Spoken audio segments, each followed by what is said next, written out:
is for you if you are experiencing ulnar nerve pain that is not due to an accident, you did not have surgery, you did not break something, you just feel like this came out of nowhere from being really active. And it doesn't matter your age. I work with kids that are teenagers that play baseball, that all of a sudden develop ulnar-sided wrist pain, and I get the referrals that the doctors send them here because they think they have a TFCC type of issue. If you've heard of that, it's just like a group of ligaments that are here on the side. Maybe you've done some research. Everything shows that they don't have it.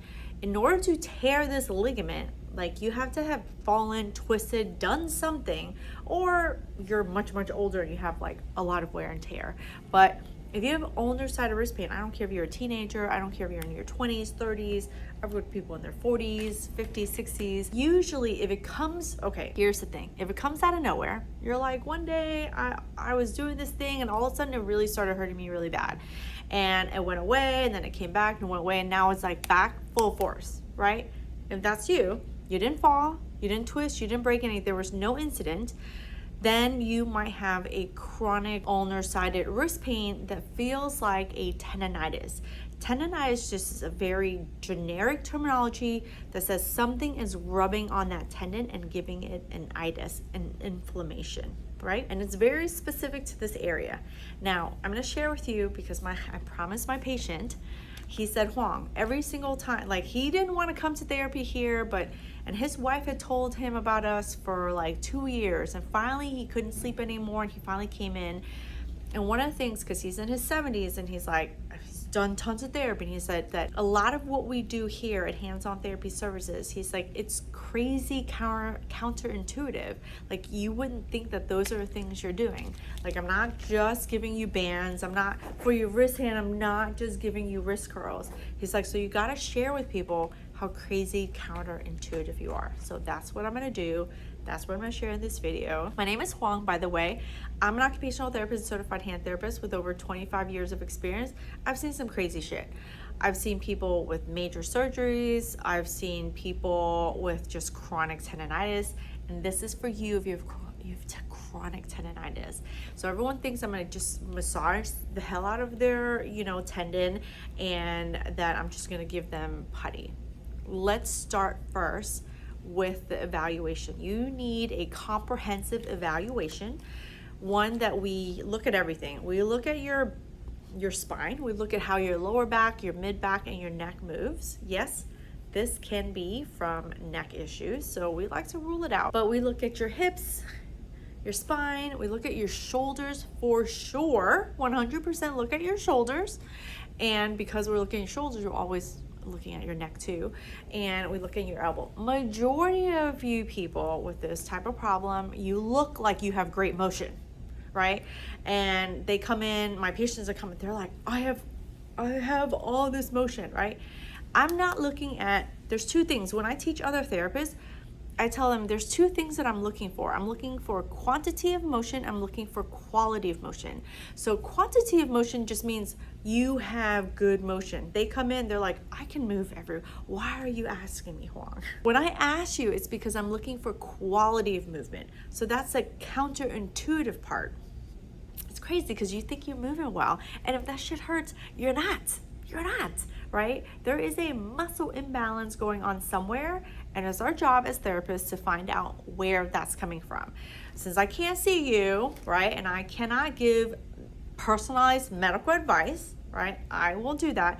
I only give that to people who are my patients. They sign a waiver, they say I can work with them, but I'm gonna just share with you 2 moves that I do for my patients that really work. Right? So you can try it out. The crazy counterintuitive part where everyone thinks it's right here and they want me to just massage the hell out of them here, I can, but it won't get us anywhere, right? So one of the key things, especially when I'm working with people who are active, is that you might have a core muscle weakness or imbalance. And it's so funny because you see these teenagers that come in, you see these people in their 20s and they're athletic, they're playing, high level sports. Believe it or not, there is a fundamental weakness in there or muscle imbalance, and you just have to find it. So I'm gonna show you how you can figure it out for yourself first, and I'll show you one for your shoulder, right? These are called pelvic tilts. Sorry, I'm filming this on a weekend and I wear shorts. So we can get rid of the pillow and we are gonna do what's called pelvic tilts, right? So you're gonna bend your knees and you see the space. Some people have the space in between. We want to have no space. This is your pelvis. You've gotta find your pelvic bone, right? They're in the front and they are the bones that like create your hip and they sit on your lower spine. So what you're doing is you're going to tuck your butt in. Don't lift it up. We're not bridging. All you're gonna do is you're gonna tuck your butt in and drive these bones down, pulling your belly button into your spine and making your spine completely flat. And then you're gonna bring it up and then you're gonna bring it down. You're gonna bring it up and you're gonna bring it down. Those are called pelvic tilts. And believe it or not, people with ulnar-sided wrist pain have what I call like a lateral line. You have some form or fashion of an imbalance of your core and the line that runs like on the side of the body, right? So if you start there with some pelvic tilts, it can really help us to figure out like what's going on. You might have a weakness. And the other thing that you can start to do is I call marching in place. So you're gonna tuck it in and you're gonna march in place. You wanna keep this completely flat and march in place. March in place, march in place, and you can do it with the other side. We always have one side that's weaker than the other. I don't know if you can see it, but if I do it with this leg, this is my yummy leg, but this side, like I can't hold it down as well. So my pelvis tilts a little bit.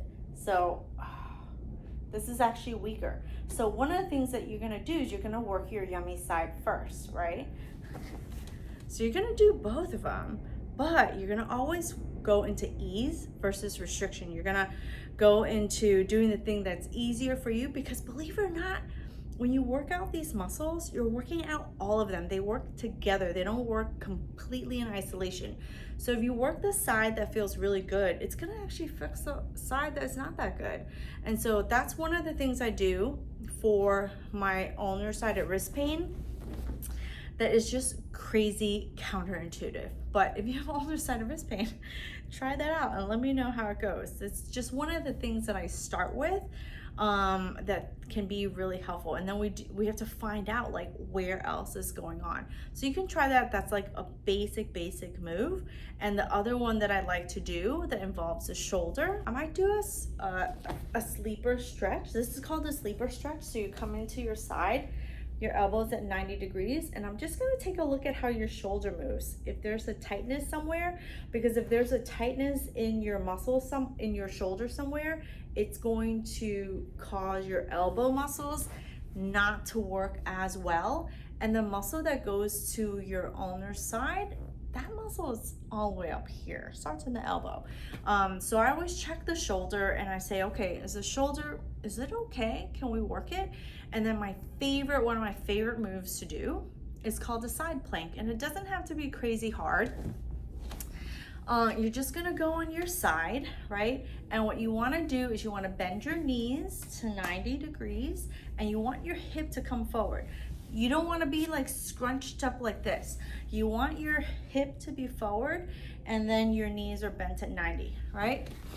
And the key thing here is you're gonna go into a side plank, but you have to go into a side plank correctly for your shoulder. You can't do it if your shoulder is a mess, right? And it should not hurt you, but you want a good position. So when you come up into a side plank, you see my elbow sits right underneath my shoulder. You don't want the elbow to be out here. Oh my God, it's terrible. If your elbow's out here and it's above your shoulder, that's not really good. Let's check my other side. This side's really good. Let's do this side, right? And you do the side that feels the best, and that, believe it or not, will help start to fix some of your ulnar-sided wrist pain. Now, again, it is crazy counterintuitive. But these are some of the things that I do with my patients to get rid of their ulnar-sided wrist pain fast, right? Because we can sit here and we can massage that muscle. We can sit here and we can massage that muscle. We can sit here and we can stretch it out. We can kinesiotape it. You know, some people love to do ultrasound, but getting to the root cause of the problem is always going to be the key thing to help you get rid of that pain faster and find out what's causing that problem, so then you can fix it correctly, you can strengthen it correctly. So a lot of times ulnar-sided wrist pain, they need some core strengthening, which will help their shoulders, and then we start strengthening their shoulders. You don't want to go straight to strengthening their shoulders, because their shoulders might like not know how to act properly, right? So if you're someone with ulnar-sided wrist pain, try that out. If you've been trying the stretches and the massages and the kinesio tape and it hasn't helped, really think maybe there's something else wrong. And the things that we're doing here just seem so crazy counterintuitive to the thing that you would think, like, oh, if I have pain here, why isn't she working here? Well, because if that's not where the problem is, that's not going to be the thing that's going to fix your problem long term. So try it out. Let me know. Leave me a comment. It is crazy counterintuitive, but I told my patient I would start sharing a little bit about the crazy counterintuitive stuff that I do at my clinic. And if you need my help, my name is Huang. You can give our clinic a call. And if you're not in the Miami, Florida, there's still ways in which we can help you. All right? Let me know. Leave me a comment below. And like the video.